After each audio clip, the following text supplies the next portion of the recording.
This is exactly right. When a charming neurosurgeon rode into Frontier Town selling a persona of confidence and care, patients trusted him. He wore cowboy boots in the operating room and became sought after by patients. He promised to heal them. Instead, he left a trail of broken bodies. This is a story of greed, betrayal, and a fight for justice. Listen to Dr. Death, the Cowboy, wherever you get your podcasts, or binge the entire series right now, only with Audible. Goodbye.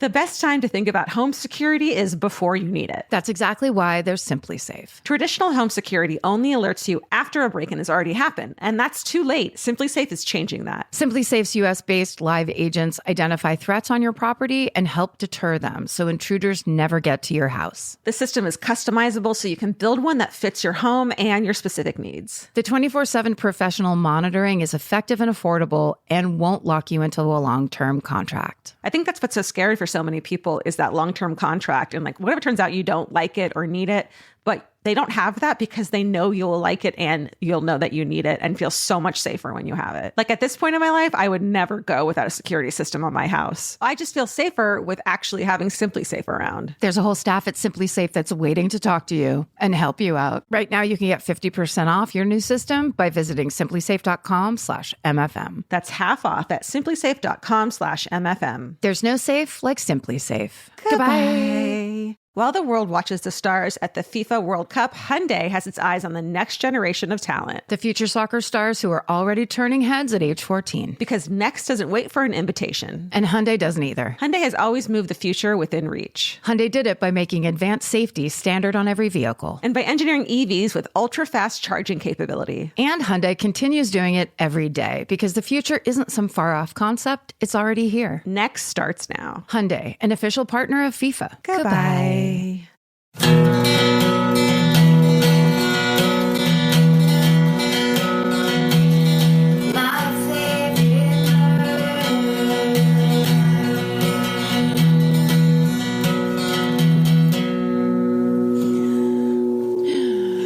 All the way down to the LBC. Are we going to podcast down to the LBC today? Yeah, this is Karen on the 1-2. That's Karen on the 1-2. That's Georgia on the 3-4s. There we go. Hey, welcome to My Favorite Murder.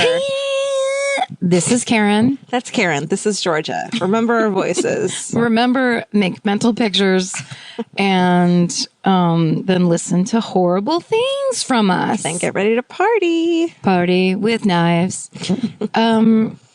Guys, there's so much going on. So much going on. This is going to be chock full.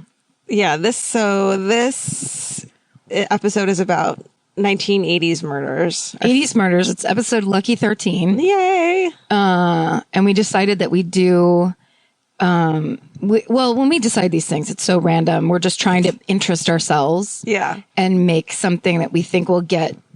For me, I was trying to think of something that make us dig deep and go maybe off ours.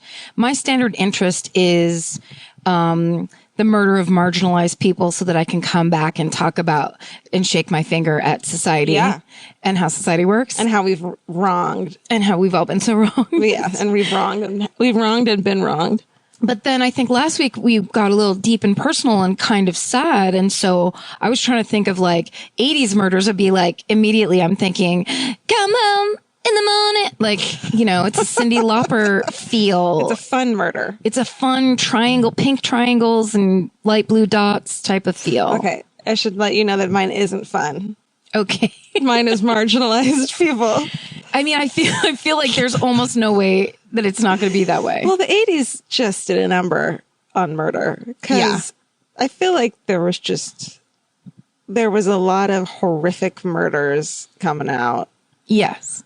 And I think when I was researching mine, I found when people talk today about that we live in rape culture, in the 80s, it was like that flag was flying high. Well, it wasn't a rape culture back then because no one cared about rape. It was like, wasn't it like illegal to rape your wife? Yeah, and it was like she wore a short skirt, so she deserved it, and everyone would high five in the courtroom. There wasn't a rape. It was fucked up, guys. It wasn't a rape culture because it was just culture. It was culture. It wasn't rape. Yeah, there was no delineation. It was just like this is culture, and too bad, accept it. There's nothing you can do. Right. Don't wear it. You shouldn't have worn that, and you shouldn't have talked to this person. Karen, what do you have in front of you? Oh, guys. Yeah, before we get into the main course, let's do some apps. Let's have an appetizer happy hour. Yes, give me some murder consomme. Now, people talked about this on the Facebook page. Of course, there's no way to jump the Facebook page. No. When shit comes out, it's going to hit there first. Yeah.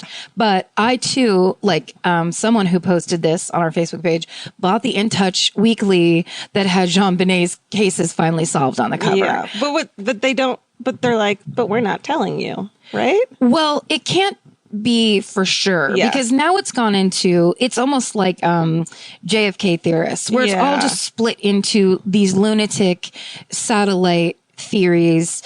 The reason I think this one has much more weight to it is because it's the original private investigator that that the Ramseys hired. Yeah, but if the Ramseys hired them, is he gonna disclose what he knows about the Ramseys? I don't know. I mean, you would think not, but then he's no longer on their payroll. He just started investigating independently from when they were cleared. But someone made this great point on the Facebook page that like rung my bell, which is you cannot clear the Ramseys if the case has not been solved. Right. Somebody came in and was like, don't worry about them. They're fine. And it's like, but there's no person. It's not like you're saying that and then you're bringing up, this is the actual suspect. Like, and the reason we know they're not guilty is because of so-and-so. Because they still haven't cleared all the evidence that points to them. There's so much. And there's just so much.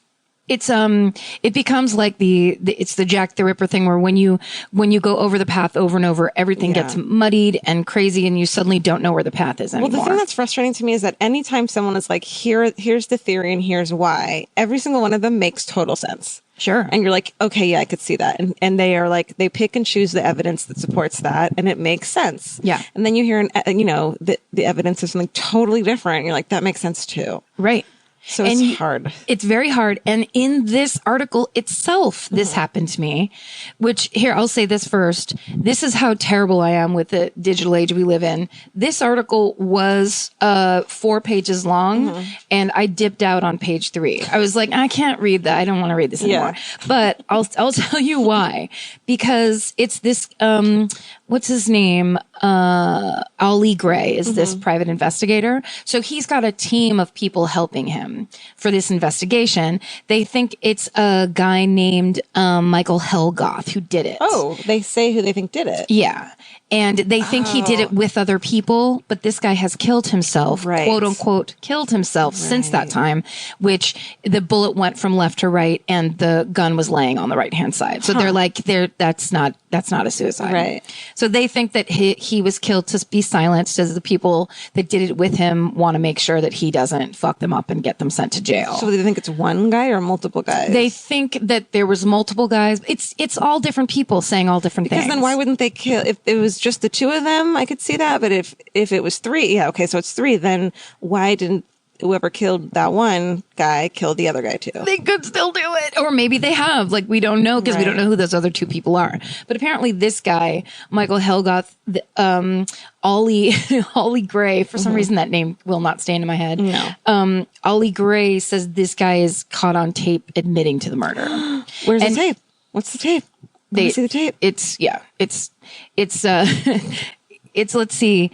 The tape was removed from Mike's house after he died in 1997, but apparently it was overlooked by the police and returned to Mike's family. And why do they think he did it? Because he admits it on this tape. And then there are witnesses who say they saw 3 men leave the house in a station wagon. There's a girlfriend who says, my boyfriend came back in a station wagon I'd never seen before, changed blood splatter clothes. It's a bunch of that kind of shit. But it's nothing is being reported to the police in a firm factual way. As far as I can tell from this very lightly skimmed article. Here's why I stopped reading this article. Because one of the people whose picture is next to Ollie Gray's in the article is a guy named John, it looks like Kennedy or Kennedy. Okay. And he has a lot to say about this guy and what he's like. And he killed cats when he was little and he's really messed up and he owned a taser and John Bonet was tased and all this different stuff. Unfortunately, in the second paragraph, it says, oh shoot, sorry, I'm on the wrong page. On the 3rd page of this article, it says, Kennedy, who has a questionable past himself after being sentenced to 3 years supervised probation in 1979 for sexual assault on a child. Oh my God. Phoned the Boulder Police Department nearly 20 times. No one would call me back, he says. So immediately, that's when I was like, why am I reading this article? Yeah. This is the reason nobody's listening to these theories is because you now have a child rapist that's like, I know who did it. Yeah. Well, that's like criminals, reporting each other. It's never going to be solved. It's the messiest fucking thing. Do you think I don't think it'll ever be solved. I mean, I have to say, I don't know, but I had to buy this. Yeah. No, you needed to do that. I'm glad you brought it out of your bag and I was like, yay! Why didn't I think of that? Yay! Every page of this magazine is absolute trash, including this article that's all just like, and of course they have all the pictures of like Patsy's writing and then the note and everything you'd want. But it doesn't help anything. No, I don't think it'll ever be solved. And unless we can do some kind of mind reading in the future, I don't think it's going to be solved. What's going to help me though a lot is that, true crime series they're going to do about this case. I can't wait for that. I'm going to watch the shit out of it. But like, will they include things from child rapists? That's what I want to know. Is like who's fact checking that script? Totally. Anyway, no, should be interesting. Not anyway. Unless someone has a deathbed confession, which were I read a whole thing of like 10 deathbed confessions, and it was like fucking amazing. What was that on Cracked? Something like probably Cracked, something like that. Which I'm like, I hope there's a deathbed confession. I feel like if it's going to be Burke Ramsey's deathbed confession. Yeah. So you and I need to survive for another, 70? Let's put it on, let's say he doesn't smoke and put it on 70 more years. Let's say he doesn't smoke and doesn't have some strange cancer lurking inside from the way Patsy did from being involved in a terrible child murder. Guilt cancer, as I like to call it. And so hopefully the dad will be dead then. Whoever outlives each other is going to have a deathbed confession. Now, do you think when John Ramsey dies, there's going to be some shit that comes out that he's keeping from people? Because he's the money man. That's like... Who's it going to come out from? So he dies and someone's going to be like, I didn't want to say this when he was alive. No, because I guess only if, do they want his kid to know about it? Or if Burke didn't do it, but just to entertain. Sure. He dies. Burke gets the key to the secret lockbox at the bank or whatever. Something like that. Yeah. Where like it just opens a new chapter. I don't think he seems like such a private person. I can't imagine he'd be like, here you go, everyone. Would you say he's fiercely private? I wouldn't say that out loud. That's for me to do. Fiercely private. I think I like the idea that I spent this $2.99 so you wouldn't have to. Thank you. Yeah. I'm going to try to do that for you. When it gets solved, is that going to be worth something? Yeah, I'm definitely putting it into a Ziploc bag and putting it in a file folder. Put it in your vault. That's right. At the bank. You guys will both have vaults. That'd be amazing to have a vault that when you die, you open it up and it's a bunch of old In Touch weeklies. Like not even that old though. They're like from like mid 90s. Pathetic. Yeah. Should we go on to the main course? Oh, the one thing I do want to say first. Please do. Our Facebook page is blowing up so crazy. We love that people keep joining it. It's so fun. And we're going to we had to, it grew so quickly that we had to get some people. I believe their names are Alex and Ari, and we had to get them to moderate. So we just want to be respectful of the fact that they're actually doing work for us and trying to keep the Facebook page as readable and as fun for everybody as possible.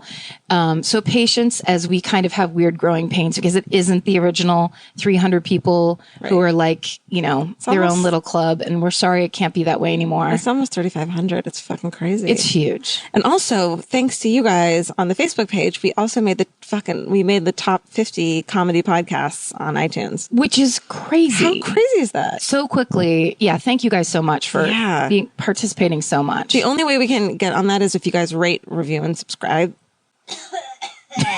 Excuse me. Get it out. Get it out now. So please keep doing that because that was very fucking exciting. Oh, and also I haven't checked the Gmail for your emailed hometown murder stories in a while. Because they went a little crazy. There's so fucking many. So we will get back on that and do a mini-sode of that pretty soon. We will. I'm also, because of the Facebook page, I'm really aware of quotes that we're saying, because people have been making these inspirational posters that are so hilarious, so funny, of stupid, not stupid, but hilarious quotes we've been saying. Yeah, it's very cool. It's so rad. So now every time I say something, I'm like, is this going to be made into an inspirational quote? Don't start trying to talk in quotes. I'm not going to. I don't want to. But then you pull out notes in your pocket. Yeah, but I happen to, and my hand has writing all over it. But anyway. Do you want to go first? I will go first. 80s murder.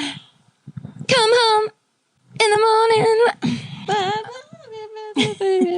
Dick, quack, quack, quack. That's what 80s makes you think of? Yeah. Immediately Cyndi Lauper. Yeah. Because I was a total 80s kid. So this murder happened. I completely remember it. It was 1986. I was 16. This was right there when I was starting to go oh shit. The real world is heavy duty. 16 is realizing that, bad things can happen to you.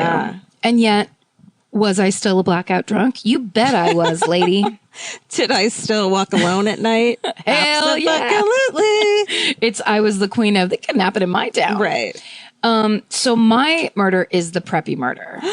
Do you remember that? Preppie Murder. Robert Chambers and Jennifer Levin, New York City, 1986. No, tell me everything. Okay, so this was big because back then, and it's so funny to talk about and to look it up because it now seems like 100 years ago. Right. But in the 80s, the big thing back then was being rich. This was a little bit after Revenge of the Nerds. Yeah.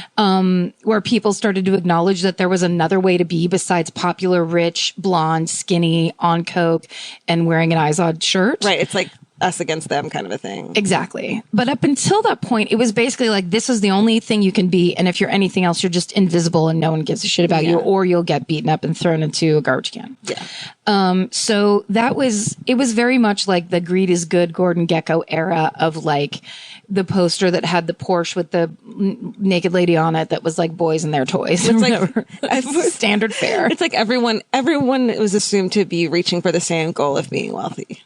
Exactly. Yeah. And now when you watch American Psycho, which seems totally insane now, it really was like that. That's just a satirized, campy version of exactly how it was.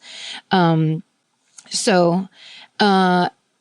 August 26, 1986, it was right before people were going back to college or going away to college for the first time. Mm-hmm. And there was a bar, I believe it was the Upper West Side. I should have written it down. Sorry. It could be the Upper East Side, but I think it was the Upper West Side. And it was called Dorian's Red Hand. And that's where all the rich kids, prep school kids used to go. They could actually go there and drink underage. And their parents kind of knew that that's where they went. Yeah. And they liked that they went there as opposed to anywhere else. Oh my God. They knew where they were. Yeah. They knew where they were. It was a little bit of a clubhouse. It was very insidery. And it was a very specific sect of from 17 to 23-year-olds that went to this bar. And they probably weren't blackout drunks too. It was you have a reputation. You need to hold your shit. So it's not like they were going to some dive bar or something. Right. It was networky and kind of clubby. But I think there was a ton of coke back then. Oh my God. The 80s ate all the coke. They did. And at the beginning of the 80s, they thought coke wasn't bad for you. Right. They honestly believed it was B12, which is the greatest. So anyway, at this bar is a guy named Robert Chambers. And he was, I found an old people magazine article from 1986. I bet it's worth so much money. Which is, well, it was online, but if I had the real thing, but it talked about, here's how it described him. Robert Chambers seemed like every teen girl's dream. The son of a record promoter, he grew up in an elegant townhouse next to Carnegie Mansion. And as a child, he belonged to the Knickerbocker Grays, which was an anachronistic but very upper crust boys drill team whose members have included Vanderbilts, Roosevelts, and Rockefellers. Ugh. He was no scholar, but he'd been a debate team member and soccer star at York Preparatory School. He was a rather charming, pleasant society boy, sums up his former headmaster. Every girl had a crush on him. So he would have never dated us, is what you're saying. Oh no, this guy, if I was in the bar with him, he would have looked past me like I was part of the wallpaper. Oh my God. And but he had kind of fallen on hard times. And the thing is, with the perspective of knowing that this was a world of like very topsiders, people like, I grew up in a farm town and people tried to pretend like they were preppies, because preppy was basically saying, you go to prep school, you're rich. Yeah. And no one was in my town, yet tons of people tried to dress like that. That was like the mall culture and the look of the day. Clean cut wealth. Totally. And like influence too, because if you were he went to school with fucking Vanderbilts. You have influence. Exactly. So his parents got divorced, and then the money stopped coming in from the dad. Uh-oh. And he also, they say from age 14, he had a pretty bad drug habit. Oh, shit. So, his parents had separated. He got kicked out of Boston University for bad grades. And he was only 19 when this happened. So he'd only been there for a year. So he fucked up there pretty quickly. According to his advisor, he'd been treated the spring before a drug rehab program in Minnesota for coke. But he came back to New York City and was quote unquote on the circuit. And he was 6'3", 220 pounds, and he was as popular as ever when he came back. Did you see a photo of him? Is he super hot? Yes. You know who he looks like? Who? He's like kind of a more buffed out. You remember the reporter from Making a Murderer who was that good looking guy? Cute. He looks like that guy, but with a crazier, more cartoony square chin. Wow. So like good genes. Sharp faced, the first guy you would see when you walk into a bar. Did he have your favorite attribute of a person? High forehead. Did he, Karen? I think he did. He was perfectly set up. He was like tall, football player looking, blue eyes, dark hair, big eyebrows. How does none of those children ever turn out like just kind of ugly or plain? No, because it's all the breeding. It's like the rich people don't pick plain people. Totally. It's not like, I love this handsome woman for her brain. That never fucking happens. Yeah, that makes sense. Kind of ever. So anyway, Sorry, go on. So he was there, and then this girl, Jennifer Levin, was there, and she was described as a magnet. Everyone seemed to gravitate toward her. She was 5'7", 120 pounds, brunette with great style. She was voted best looking and best figure in her senior class yearbook. She liked parties better than books, but she had a goal. She had saved $1,600 from working in a restaurant over the summer, and she was sending herself to junior college.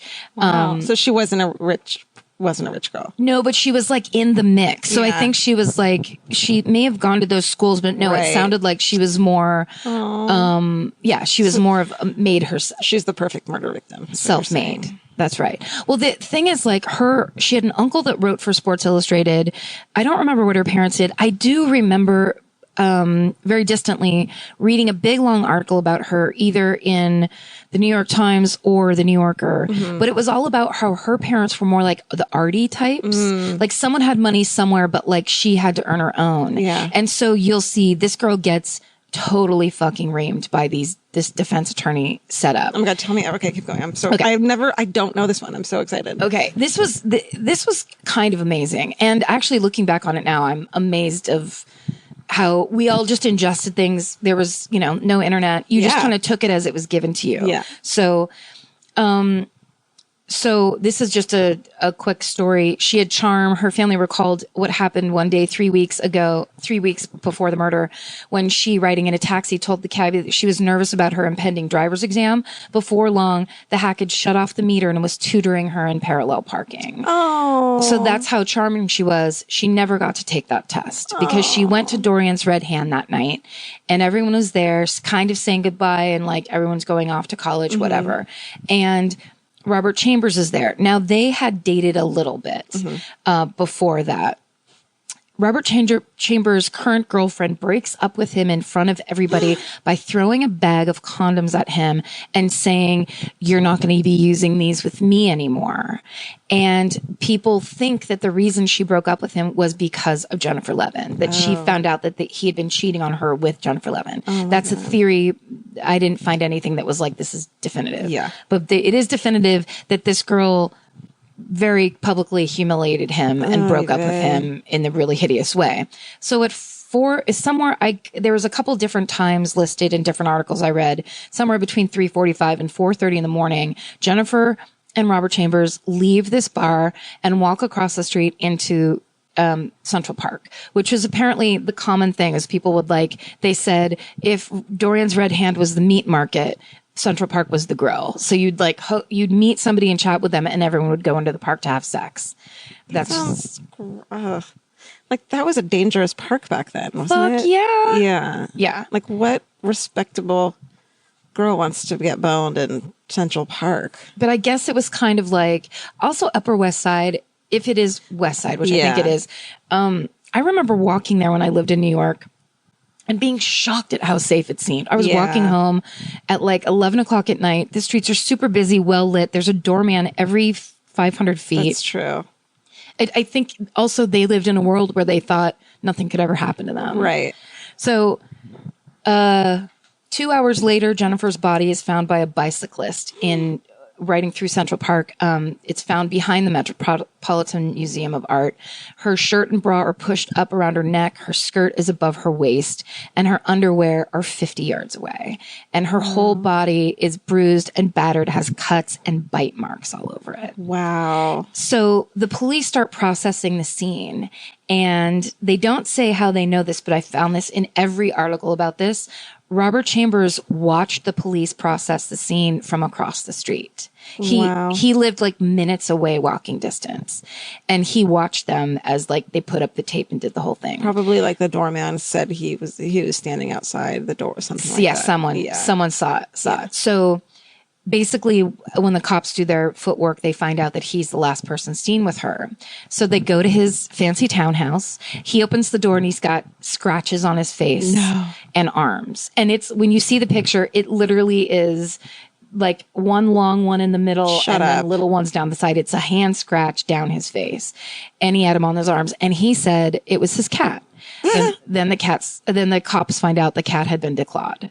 So then he changes his story and said, yes, I did leave the bar with her, but then she left to go get cigarettes and I never saw her after that.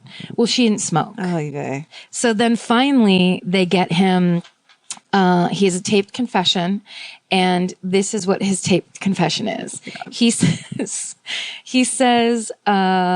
he and Jennifer had gone from the bar to Central Park where they had sex, including a bondage game in which Levin tied up Chambers' wrists with her panties. In the middle of this, in his version of events, something went wrong. She hurt me, he says. I told her to stop. She wouldn't. So freeing his hands, he said, I pulled her backwards. And then he claims he hit her once. And that's how she got killed. It is so unfair, dude. That's so unfair.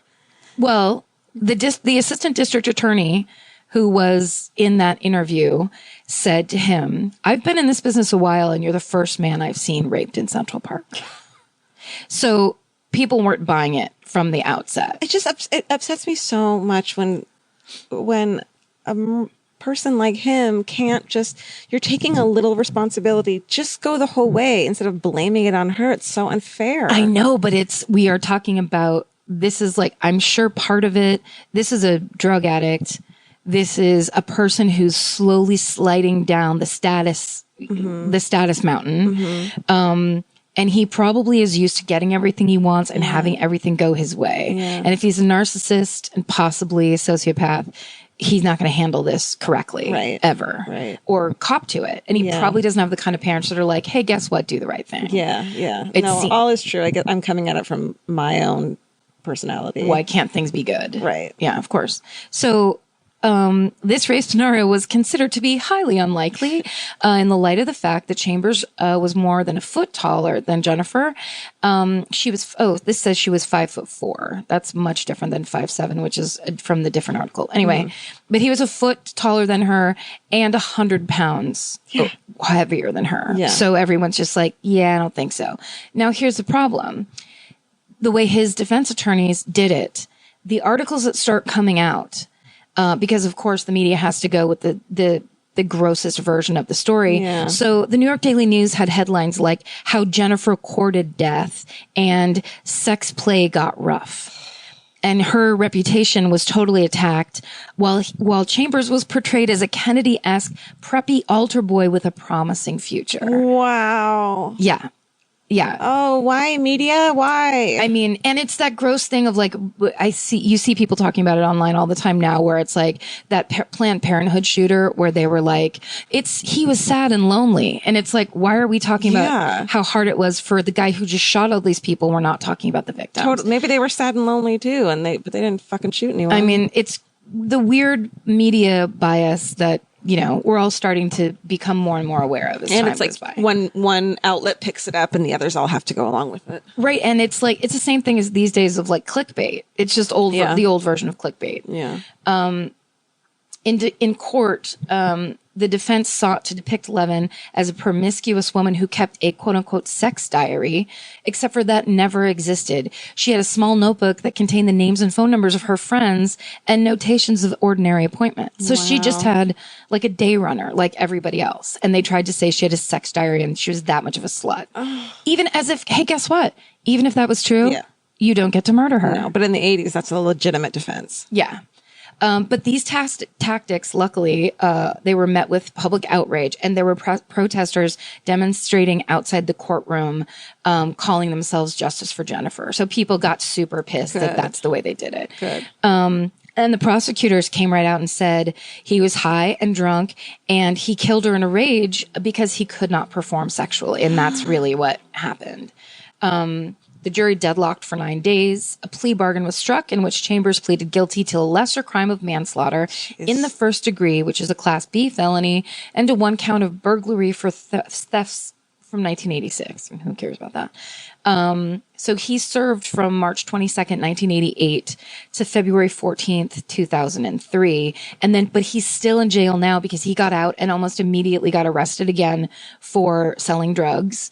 He tried to move to the South with his girlfriend, then he moved back to New York, and basically they got him immediately. Wow. And he's still in jail now. What was it like in jail for him that he immediately went out and sold drugs? He just didn't learn a fucking thing. He didn't. Yeah, he never got clean. And I think he probably, knowing that was something he would have to face once he did, he's just like, fuck it, How did he get paroled if he wasn't even fucking reformed or I mean, right? Yeah. These are the questions that we ask at every fucking episode. Seriously. No, but here's the grosser part. In April 1988, the tabloid television program A Current Affair obtained and broadcast a home video showing Chambers at a party when he was free on bail. So this was before the trial. And he was shown in the video playing with 4 lingerie-clad girls, choking himself with his hands while making loud gagging noises, twisting a Barbie doll's head off, and saying in a falsetto, "My name is Oops, I think I killed it."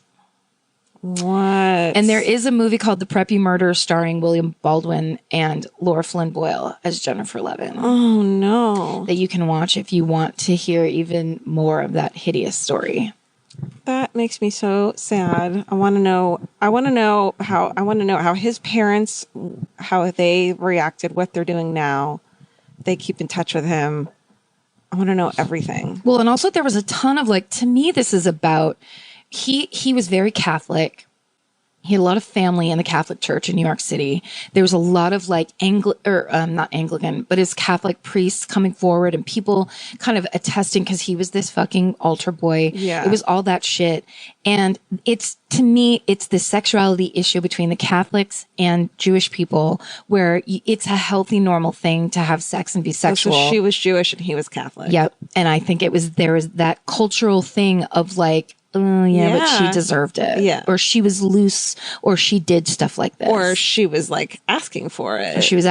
I mean, the tying up thing is interesting to me because, all right, let's say you were going to go into Central Park to fool around when you're drinking. You just have a quick fuck. You don't role play and get into, you know what I mean? I can't imagine someone being let's get so complicated into our sex acts that we play with bondage. In a park, maybe at home, but not in a park. Not in a park. And also, in my opinion, the way that her clothes were does not sound like she was complicit in what was happening. Totally. Her shirt and bra being pulled up to her neck. Yeah. Everything just seems I get it. If it's a quickie, you leave your clothes on and pull your skirt up. Yeah. Fine. You know what I mean? It's that kind of shit. And then being bitten all over. Nothing lines up. No. To anything being casual sex at all. No. It's violent. Absolutely not. And it gross. is. So he's still in prison then. He's still in prison. Thank God. Yeah. And I think it's, I don't know, it makes me happy that people were protesting, but I think it's a really good thing of when you get fed a story of like rough, the whole idea of rough sex was completely a fabrication on his part. And then this fucking newspaper just runs with it. Yeah. So it's like, oh, they had rough sex and it went out of control. No. Yeah. She thought she was going to have a fun makeout session with the cutest guy in the bar and he fucking killed her. I wonder where they got the information that they had dated before, because that suggests that she was like willing. So I wonder if that's even true. Well, or what it means that they like maybe they went out, on a date. Yeah, exactly. To me, when it says like, well, they went out before, it's like, well, they had screwed before and they were going to screw again in the park. So maybe that wasn't true. And yeah, he raped her. Because it sounds like they had sex before from the information, but that could not be true at all. Well, also, what makes me think of is like this, we all like people for superficial reasons at first. So it's like, it's the tall, really good looking guy who I'm sure was incredibly charming because he knew how to mix in and blend in to make sure he could fit in with the rich kids. Mm-hmm. And so I'm sure it's that thing of like the guy that you love in the bar, but then when shit goes down and like, it's like they're making out, he can't get hard. It's her fucking fault. Totally. It's that creepy thing where it's like, you don't know who people really are until like the shit goes down. Especially if you had coke dick. Yeah. Everyone knows what coke dick is, right? I hope so. That'll be a very special episode. I hope people who listen to this know that, because otherwise it's just people that shouldn't be listening to this at all. So that's mine. Wow. I had never heard of that one. Really? I couldn't read when it happened, so maybe that was kept away from me. Yeah, probably. Yeah. And it's so, they made it as sordid as possible. Yeah. God, that's so awful. The best time to think about home security is before you need it. That's exactly why there's Simply Safe. Traditional home security only alerts you after a break-in has already happened, and that's too late. Simply Safe is changing that. Simply Safe's US-based live agents identify threats on your property and help deter them so intruders never get to your house. The system is customizable so you can build one that fits your home and your specific needs. The 24/7 professional monitoring is effective and affordable and won't lock you into a long-term contract. I think that's what's so scary for so many people is that long-term contract. And like, whatever turns out you don't like it or need it, but they don't have that because they know you'll like it and you'll know that you need it and feel so much safer when you have it. Like at this point in my life, I would never go without a security system on my house. I just feel safer with actually having Simply Safe around. There's a whole staff at Simply Safe that's waiting to talk to you and help you out. Right now, you can get 50% off your new system by visiting simplysafe.com/MFM. That's half off at simplysafe.com/MFM. There's no safe like Simply Safe. Goodbye.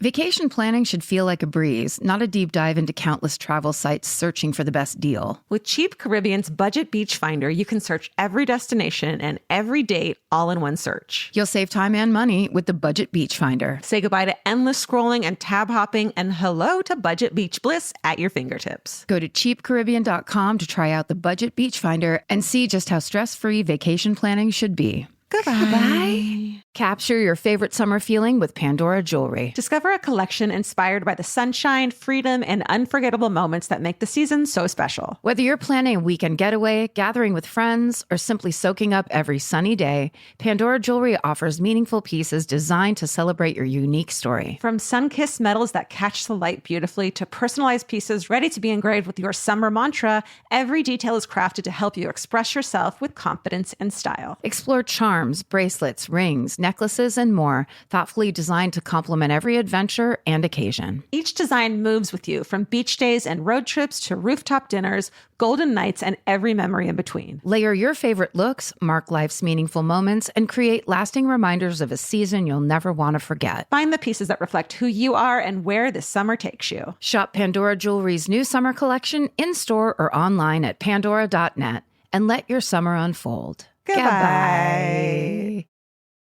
Well, actually, so my murder from the 1980s is one that I hadn't heard about until the Facebook group talked about it. Ooh. You know about it, but I had never heard of this one, and it's so intense and fucked up that I wanted to talk about it in case other people hadn't heard it too, because I want to ruin everyone's life. Yay, I'm so excited. And I guess there's like fucked up photos online that you could see of the crime scene with the bodies. The ones I saw, the bodies are like blacked out.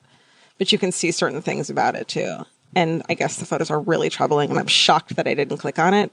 Yes. Do you mind if I guess? Yes. Is it Cabin 23, the Keddie Murders? It sure is. Fuck yes. I only know very little. It's Cabin 28.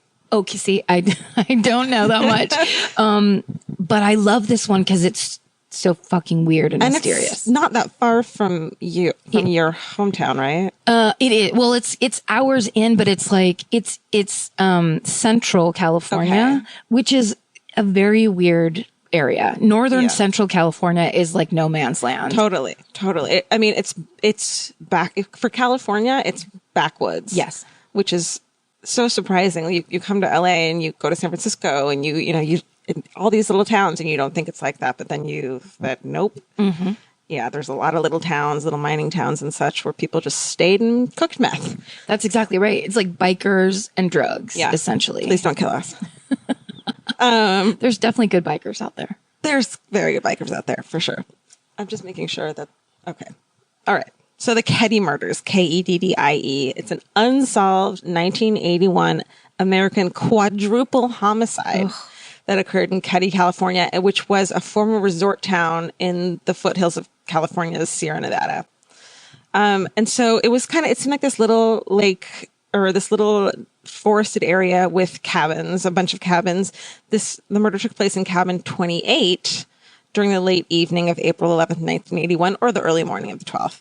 So there were 3 victims, as I said. The first one was Sue. Her name was Glenna Sue Sharp, and she was 36.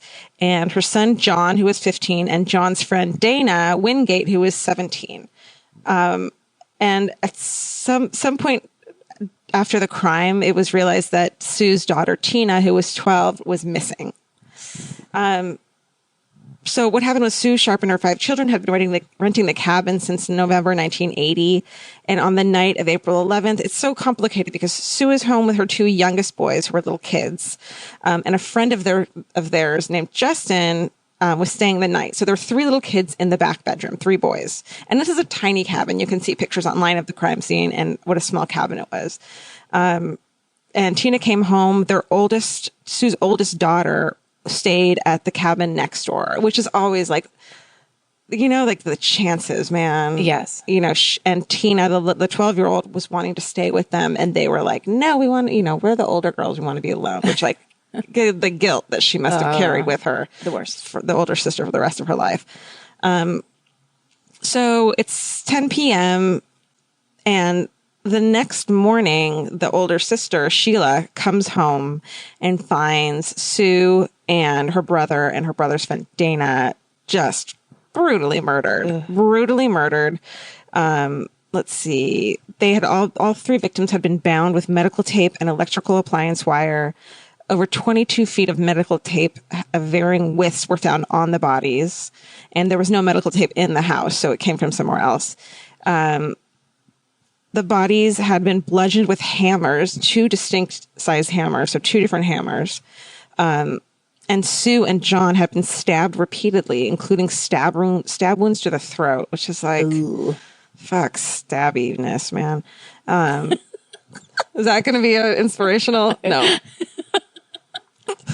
It is to me. Like stabby in the head and neck is like... Because how long does it take to die from a stab wound? Dude, I don't know, but it just makes me think of my favorite show, I Survived, and there are people who talk about being stabbed in the head. And it actually isn't so bad for the person because there aren't that many nerves in your head. But of course it is. I mean, that's a terrible thing to say. No. Not bad, but I mean like...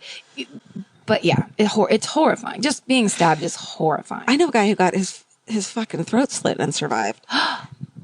I want to meet that person. He was at the beach with his friends and some like fucking psycho like meth head got in a fight with him and he was walking away and the guy came up behind him and he has like a gnarly, like tried to kill him. Whoa. Slice. Guys, can we just say this right now? Don't do meth. Absolutely. Meth is like devil powder. It's like boiling your brain and all your fucking logical thinking. It's not good. If you have a temper to begin with, it's just gonna fuck Coke too. Don't snort shit. Yeah. No, don't snort it. But meth, I have a friend, Dave, who was on meth for years and he couldn't get off of it because it's insanely cheap and it's highly addictive. And yet there's shit in it that should never be in the human body. No. Terrible. Oh my God. Trash in it. We do not condone meth on this podcast. Absolutely not. No way. We don't condone murder either, even for our own entertainment. Please. Nope, we're against it. Yeah, we do want to discuss it, though. We do. But if you guys murder someone and you blame it on My Favorite Murder, we will not talk about it. Let's just agree that right now. Yeah, you won't get famous on this. No, we will not talk about it. So That's please, good. We should have said that in the beginning. if this is somehow tied to the Facebook group, if you guys, they keep wanting to have meetups. Oh, no way. We have nothing to do with that. We're not going to talk about it. I don't condone a meetup from My Favorite Murder group unless it's going to a live show that we're doing. And even then, please don't murder us. Guys, please just be careful. Oh my God, be careful. Don't get stabbed in the head. Anyway, keep going. Anyways, stabbed in the head. We actually, that going off like that is a little methy of us. Yeah. Which part? How we just went down that path for so long. Well, we both had like 3 cups of coffee. Yeah, that's very true. Lunch, I had a lot of coffee. So found near John's body was a flimsy table knife and a bloody hammer. 7-inch butcher knife was found nearby as well. Fuck, man. 7-inch butcher knife. Really? Examination of the bodies determined that each of the victims had been bludgeoned with, I already said all that, stab wounds to the throat. Dana, the boy who was the friend, was manually strangled to death and bludgeoned with another weapon, while Sue was bludgeoned with a rifle brought by the killers. Which is such a weird. One pellet from that rifle, fired from the rifle, along with several pieces of the barrel sights, I don't know what that is, I can imagine, were removed from the scene, but the rifle itself was never recovered. The barrel sights are the little things that stick up that help you aim at the end of the barrel when you're shooting. Are you a murderer? No, country. It's just that's like BB gun, like I'm impressed. Rifle stuff. I think I'm right. I'm pretty sure. I believe it. Don't correct us. That's our new thing. We never want to be corrected. Don't correct us. It's going to be on the back of the shirts we make. If we're wrong, let it be. Yeah. Don't be a know-it-all. A bloody knife was also found among evidence found in the trap. Okay, so basically, the cops completely bungled this investigation. So Tina is missing. She's the 12-year-old girl, which they didn't realize right away. And because the whole fucking family's dead, right? Well, the 3 boys in the back are fine and alive and supposedly didn't hear anything, but there's conflicting evidence. There's a blood stain on the door of the kid's room, and one of the main suspects, his son, was one of the kids in the back room. Ooh. So why wouldn't he kill that kid? And there's also, who was the target of this murder and why? And it's thought that Sue, the mom, was because she knew something maybe about drug making. Maybe she was, one of the prime suspects' wife hated her and didn't know that the boys would be home because I guess they were at a local bar and hitchhiked home and weren't expected to be home. So this murderer might have come in to either rape her or something and didn't expect Tina, the little 12-year-old girl, would be sharing a room with the mom. So then had to kidnap her. So she's gone. She's found 4 years. She's found in 1984. Her skull and several other bones were recovered in Butte County. And was that far away? I don't know. But the skull was initially found and they thought it was of a young boy. And an anonymous caller called twice and said it's actually Sue or it's actually Tina. Oh. And guess how many tapes they lost of that recording? Both of them. All of them. So the anonymous caller, no trace of him. It also is said... No, it doesn't matter. I know. It's also said that a teacher had an obsession with Tina. So maybe that was the case because she was missing. But they were able to age the skull. She was the same age. She was killed pretty much right away. Oh, yeah. So it's not like she was stolen and kidnapped and held. Kept, yeah. Yeah. So she was killed. Let's see.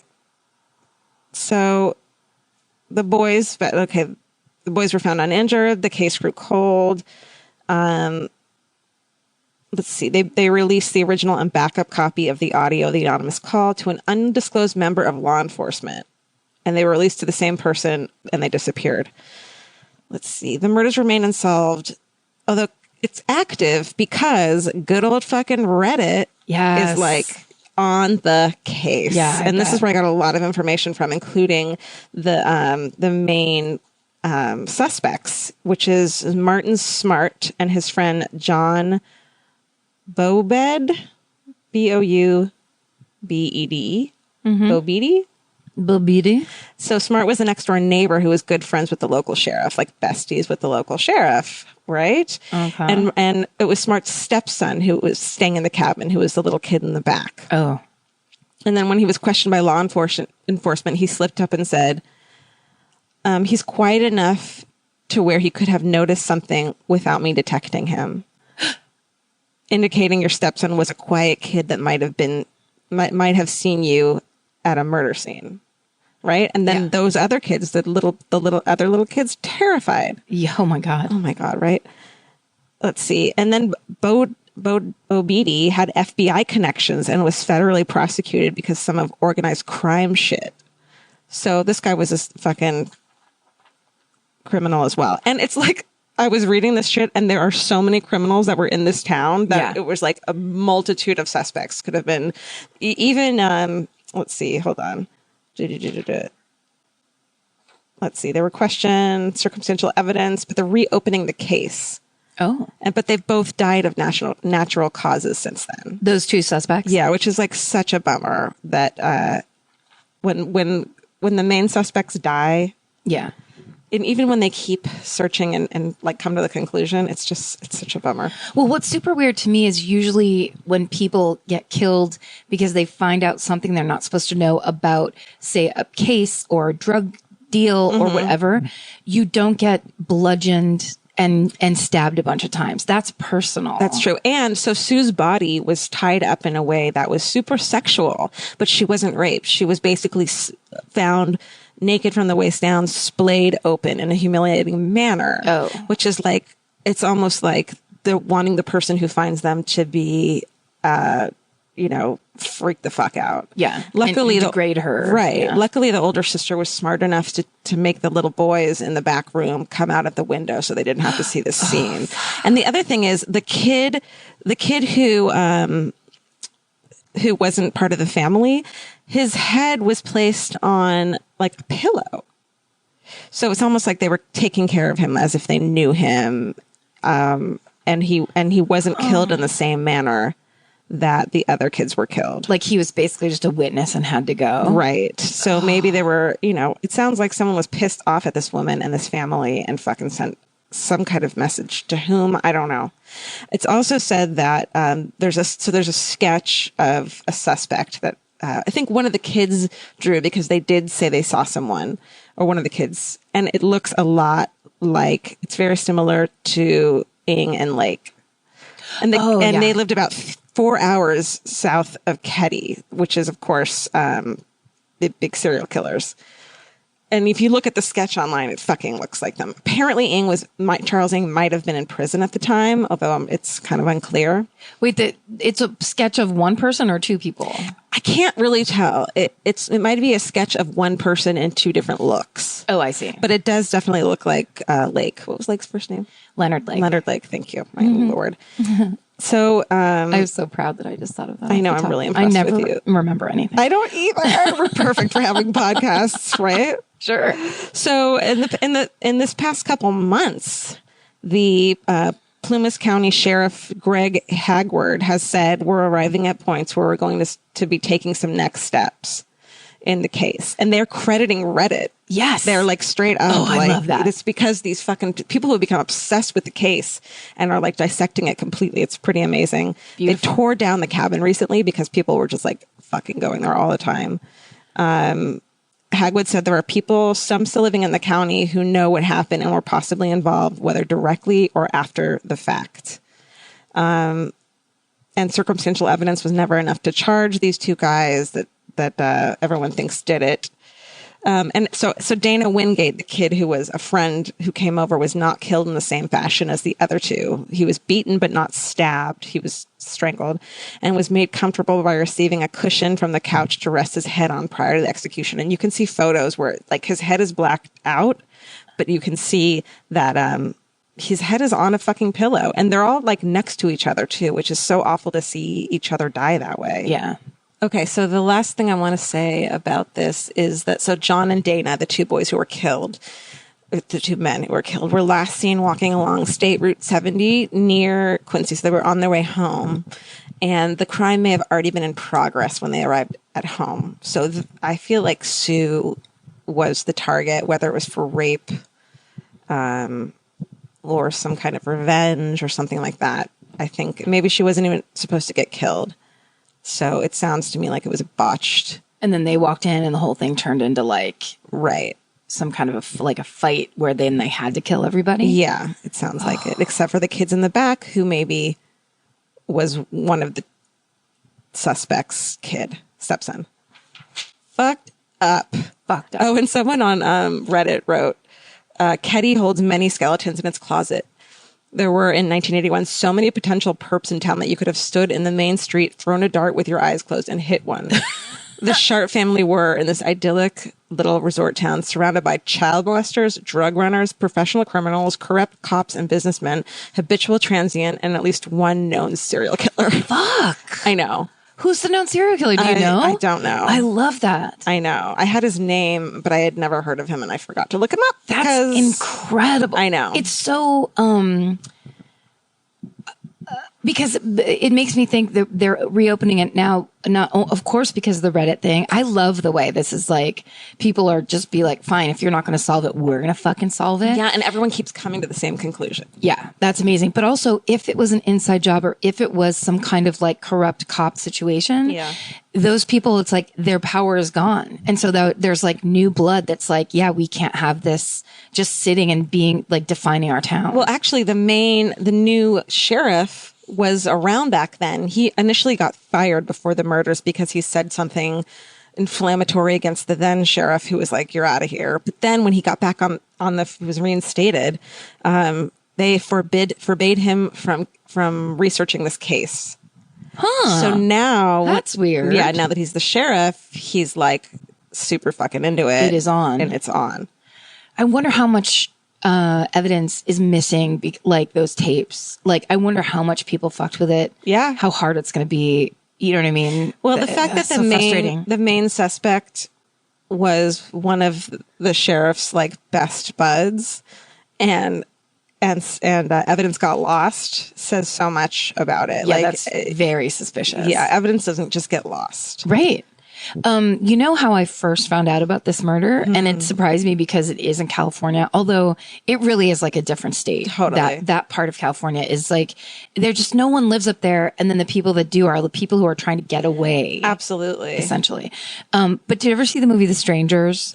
Oh, it's based on that. Well, that's what they say, but they were like, because The Strangers was billed as a true story. But then after I saw The Strangers, I was like, that was so fucking crazy. What's the true story? And they're basically like the Manson murders and the Keddie cabin murders. So I never saw that movie. It's not similar at all. Well, it's just people killing other people for no reason. Essentially, it's the loosest version of it based on a true story. Well, there is a documentary about this murder that came out in 2004 that I think it was some kind of teacher was teaching his kids how to make a documentary, and someone suggested this murder, and the teacher got obsessed with it. So I guess there's a pretty good documentary online. You probably find it on YouTube. Oh, I think it's called Cabin 28. Cabin 28. And it's just all the details of the murder. Love it. I'm gonna watch that. Yeah. Very cool. Yeah. And it's fucked up. 1980, Crazy man. fucked up. The 80s. The 80s. Thank you. In a lot of places, not as Cyndi Lauper as you would want it to be. She did not get spread far and wide. Let's see. I'm going to look real quick on our Facebook page and see, because we always put what the subject's going to be. Yep. And then you guys can tell us what your favorite murder of the subject is. And as you do that, I'm just going to mention that a girl whose Twitter handle is Action Athena Oh my God. did a cartoon panel of us. It's from the first episode, I believe. Is it? I think so. That's what she said. Or it was the first one she heard. She posted it. It's on our Twitter feed, My Fave Murder, at My Fave Murder. And it's just, of course, we love it. It's us being drawn as us talking to each other in George's living room. But it's just super exciting that people are spending their time making things like that for us and recreating shit we've done. It's a real quote. It's a real conversation that we had, and it's fucking hilarious. It's and very funny. It means so much to me that people care. I know. It's so fun. And it's really cool. Not to tease you guys, but we're going to have t-shirts for sale soon. We're planning a couple live shows, maybe once a month if we can. So you'll hear that first at the Facebook group. So I would join the Facebook group so you can get like the first, and My Fave Murder on Twitter. We're pretty good at keeping up with that. Yeah. Okay. So someone named Jessica, we're not saying real names, right? Or someone named Jessica said her favorite is Gary Heidnick. He kidnapped and killed women by digging pits in his basement and keeping the women in there. Straight up Buffalo Bill shit. Whoa.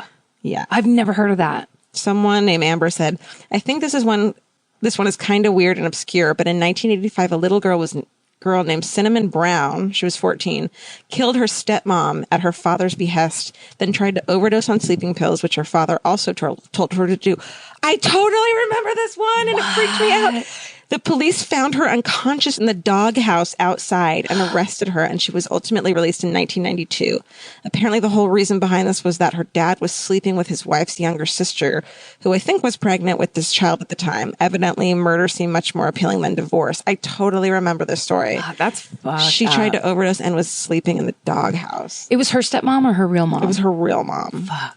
The best time to think about home security is before you need it. That's exactly why there's Simply Safe. Traditional home security only alerts you after a break-in has already happened, and that's too late. Simply Safe is changing that. Simply Safe's US-based live agents identify threats on your property and help deter them so intruders never get to your house. The system is customizable so you can build one that fits your home and your specific needs. The 24/7 professional monitoring is effective and affordable and won't lock you into a long-term contract. I think that's what's so scary for so many people is that long-term contract. And like, whatever turns out you don't like it or need it, but they don't have that because they know you'll like it and you'll know that you need it and feel so much safer when you have it. Like at this point in my life, I would never go without a security system on my house. I just feel safer with actually having Simply Safe around. There's a whole staff at Simply Safe that's waiting to talk to you and help you out. Right now, you can get 50% off your new system by visiting simplysafe.com/MFM. That's half off at simplysafe.com/MFM. There's no safe like Simply Safe. Goodbye. Vacation planning should feel like a breeze, not a deep dive into countless travel sites searching for the best deal. With Cheap Caribbean's Budget Beach Finder, you can search every destination and every date all in one search. You'll save time and money with the Budget Beach Finder. Say goodbye to endless scrolling and tab hopping and hello to Budget Beach Bliss at your fingertips. Go to cheapcaribbean.com to try out the Budget Beach Finder and see just how stress-free vacation planning should be.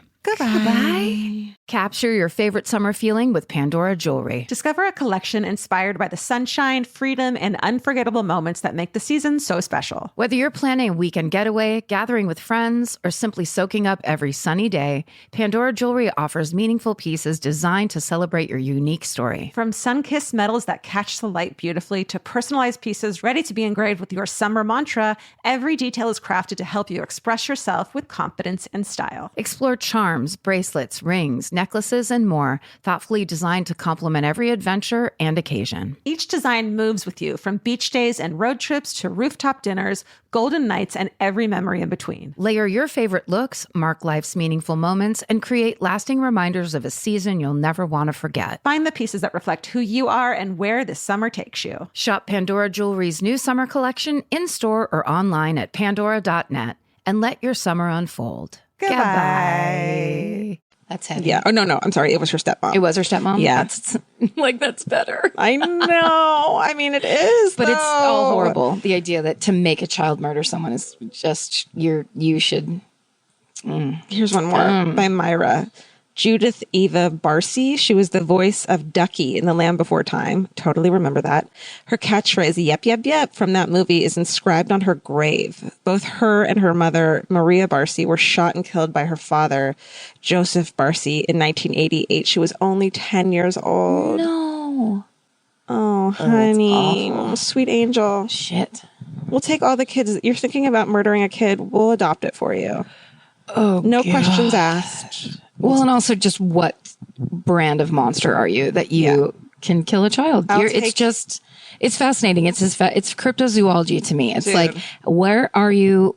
How did you get there? What the fuck are you?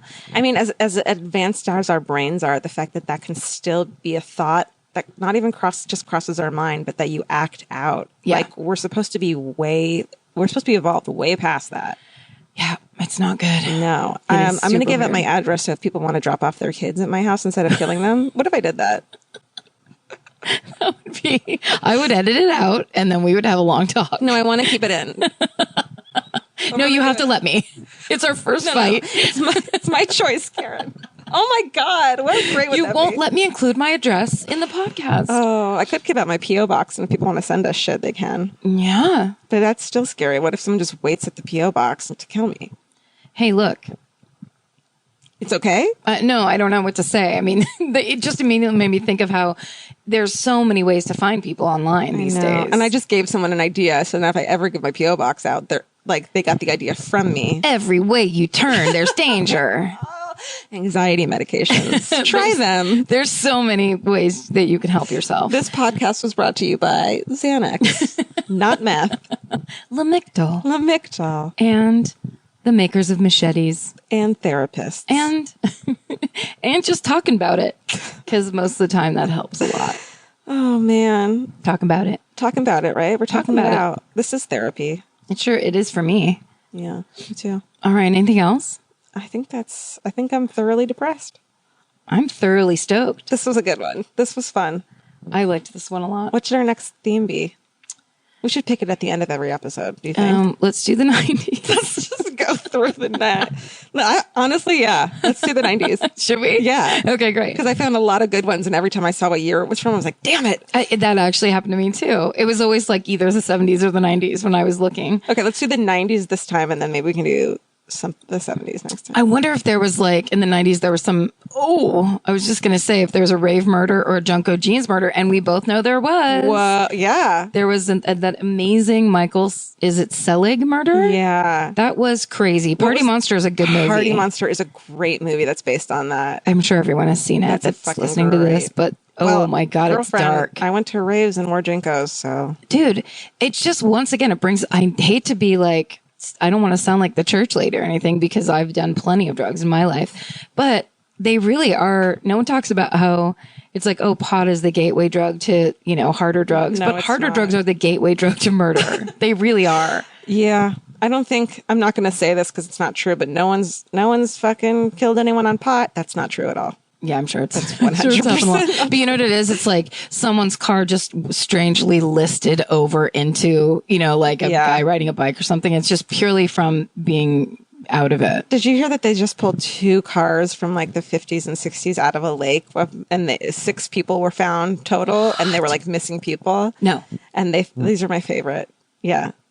All together? No, their cars were side by side, but they were like years apart, that they just drove into this lake. And they pulled these 2 cars out. You can see the resting remains of these cars online. Do you remember what city or what state? I want to say Michigan because everything happens in Michigan, but that could be totally wrong. Could be Ohio. Everything happens in Ohio. Everything. Oh, wait, which reminds me, this is my favorite thing I read on the Facebook page. And so everyone else probably already read it, but I just want to say this because it's so fucking awesome. So there have been all these bodies washing up in this small town in Ohio, in the Rust Belt. Yep.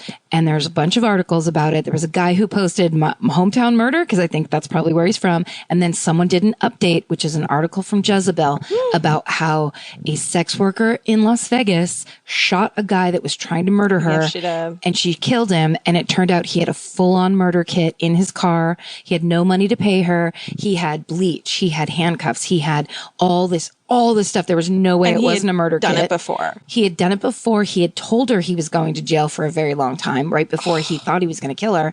And he had been a security guard at Hoover Dam, which creeped me out for some reason so badly. It's because when people are in some kind of power or authority, you trust them. Yeah. But they think that this guy might be connected to those Rust Belt murders because he has been in both places. Or at least they're like thinking that if he wasn't connected to that, he's definitely killed people before. And so she grabbed his gun in some kind of tussle, right? Yep. He was strangling her and she got his gun away from him and shot him dead. Good for her. Fuck yeah. Listen, if you're going to fight back, you got to shoot to kill. Do it.